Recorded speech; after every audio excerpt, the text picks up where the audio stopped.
There's been a lot of changes on the NASCAR schedule for the past couple years, and today I want to look at whether or not some of them have been a success or failed. And I'm not going to go through every single one, but we're going to go through a lot, so let's get into it real quick. Starting off with the Charlotte Roval, the move that kicked off all the big moves, and to me, this one gave us a lot. It gave us an all-time moment in 2018 with a great finish. It gave us playoff drama to close out the middle round and really set us up for the home stretch of the season.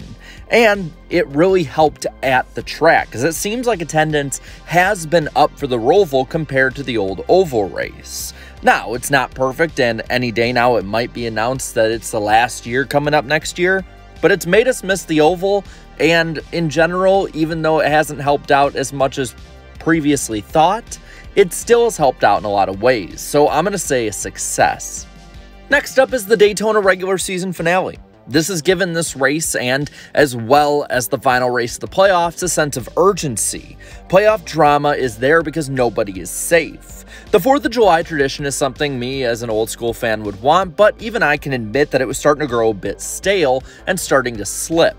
But with it being moved to this final race of the regular season, it does feel rejuvenated, even when I'm there or not there, watching on TV. And while it's been moved for 2024, I think it's gonna probably get moved back after the Olympic break is taken out of the fray in 2025. So to me, I'm saying this is a big success. Next up comes with the finale, both having Phoenix on it and moving Homestead off. The thing with Homestead being moved off is there's no real draw for people to come in other than the championship.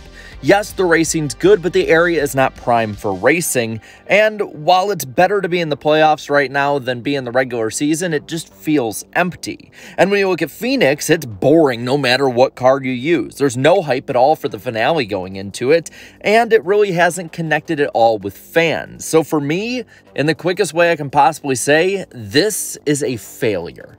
Now, one thing many may forget is that we had Daytona's road course on the schedule at one point. And while this only was in 2020 and 2021 as a substitute role for different races missing or whatnot, I think that honestly it was the best subbed track.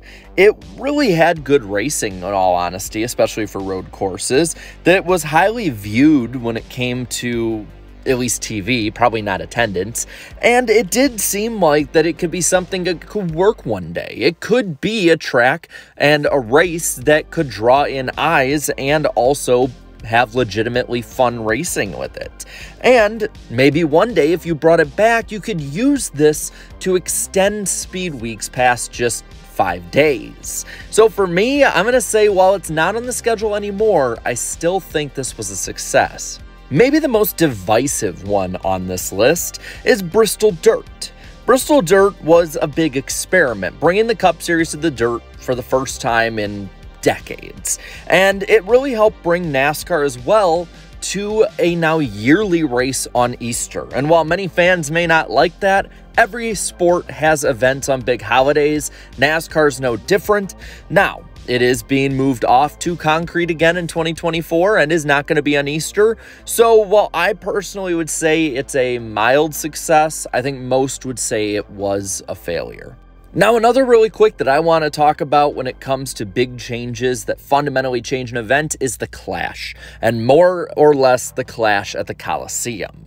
While I had my doubts about this, and I do think that there could be a lot done better, this has brought eyes that wouldn't normally be on NASCAR to the sport, and has honestly had a way different feel than any other race NASCAR's put on. It's not like this event was by any means doing well before they moved it, and since they have, it has brought in a lot of publicity. So while I think that it could definitely be improved, and I'm really hoping next year, which could be its final year, is improved, I am still going to say it's a success. Next is an odd one that many fans might not think about as much, but it's Pocono being moved to one weekend. Now, at first in 2020, this was a doubleheader, But in 2022 and 23, it's been one race on one weekend, and to me, it has really boosted a lot, especially the TV audience, which is watching more, and has resurrected the track with attendance. If you remember before 2020, Pocono was almost always empty in the infield, and the grandstands were about as sparse as you could get. But now, there are over 100,000 people going to this race each year, and it doesn't seem like it's gonna get any worse. In my opinion, this is also the blueprint of the future for many tracks, going from 2 dates to 1 to boost just how big the event is. So for me, this is the unsung best success of all the schedule changes. Now next up is COTA. COTA obviously is thought of as an F1 track, but NASCAR's 3 years there so far have been extremely memorable.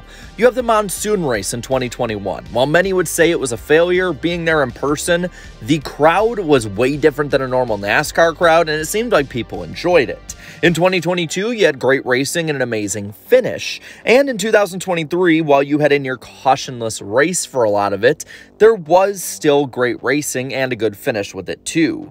This track feels like it belongs on the NASCAR schedule better than any other road course that's been added, and because of that, you gotta say it's a success.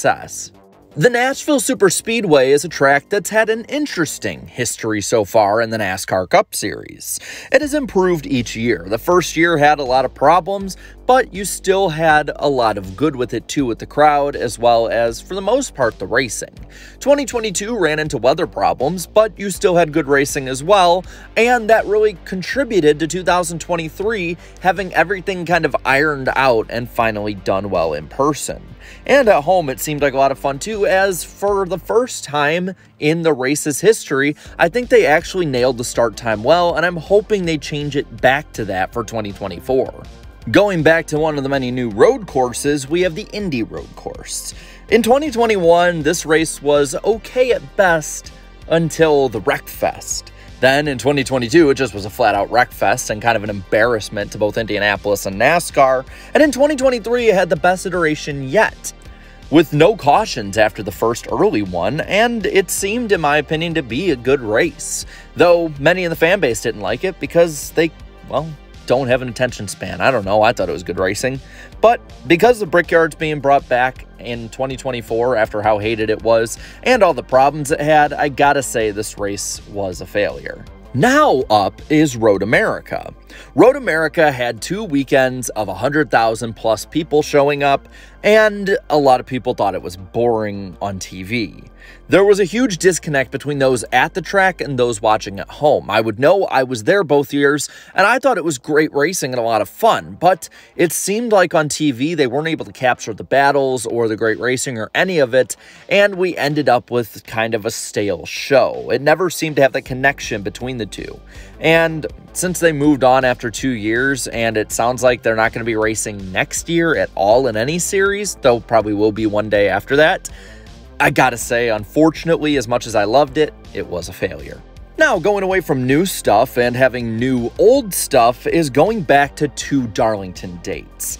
This was made during the COVID pandemic when Darlington was one of the most accessible tracks to get to, both for being in South Carolina and simply just for NASCAR owning it. And it really has been a great injection of great racing early in the season and a way to go back to show old fans what they needed back. The throwback date is also on this race now, and it gets good viewership at home and generally good attendance as well. Plus, I thought it was pretty awesome I was able to get my logo on a car there for this race this past year, but with all of the stuff outside of just me, I would say this is a big success. Now going from South Carolina to Southern Illinois, we have Gateway. This has brought NASCAR's top level to the St. Louis area, an area that has wanted racing for years. And if you looked at the crowd that they got the last 2 years, you'd know that they support their word.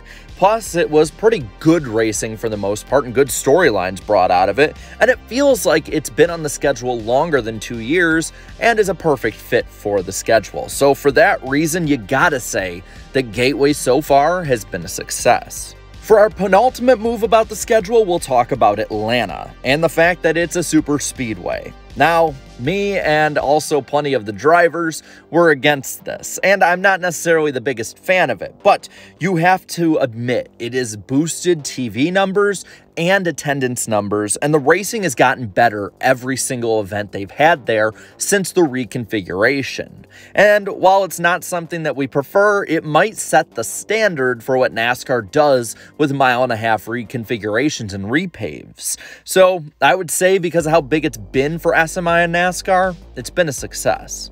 To finish off, we'll look at the Chicago Street Race. This race brought NASCAR both to a new city and a new, broader base of fans. And it brought NASCAR a really good story with Shane Van Gisbergen winning at the end, even with the rainy mess that this race became. Now, they are back for a year 2, but that's still somewhat up in the air, and it sounds like they won't be back for a year 3. But seeing how many new fans came to this race and the word of mouth. I mean, I know a lot of people that live up there because I used to live up around there, and I will say that there are people who never had an interest in NASCAR before talking about going to this race and just talking about it in general. And you saw it with the TV numbers getting close to 5 million viewers. This may even help out the track out in Joliet, seeing how Chicagoland Speedway could have great racing, and now maybe there's a small built-in fan base that would support it more. So, because of all of that, this was a success. Now, with all that, I want to pass it on to you and ask, what do you think were successes and failures? Let me know down in the comments below. And while you're at it, leave a like on this video, share this video, and subscribe to this channel for more great NASCAR content. Thank you so much to all my channel members for your continued support. And until next time, have a good one.